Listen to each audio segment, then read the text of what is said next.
Linking verb সাধারণত taste, feel, become, remain, sell, smell, sound, get, grow, look, seem, appear, keep, read, write, go, turn এই শব্দগুলো linking verb হয়ে থাকে। Linking verb চেনার উপায় সাধারণত যে ভার্বের স্থলে টু বি ভার্ব বসালে বাক্যের অর্থ অপরিবর্তিত থাকে সেগুলো হচ্ছে লিঙ্কিং ভার্ব হয়।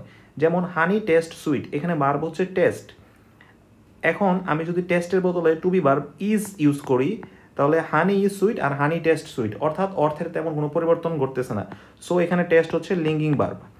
আবার আমরা যদি বলি হি টেস্ট সুইট, এখানে টেস্টের জায়গায় যদি টু বি ভার্ব ইউজ করি ইজ, তাহলে হি ইজ সুইট, যা অর্থের পরিবর্তন করতেছে। সুতরাং এখানে টেস্ট হচ্ছে লিঙ্কিং ভার্ব নয়।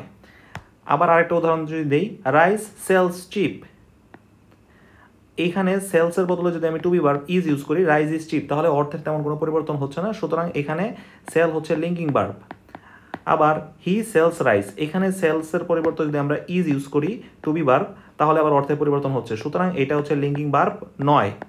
লিঙ্কিং ভার্ব সম্পর্কে কিছু নোট, লিঙ্কিং ভার্বের পরে যদি কোনো মূল ভার্ব হয়ে থাকে তাহলে সেই মূল ভার্বটা পাস্ট পার্টিসিপল হয়।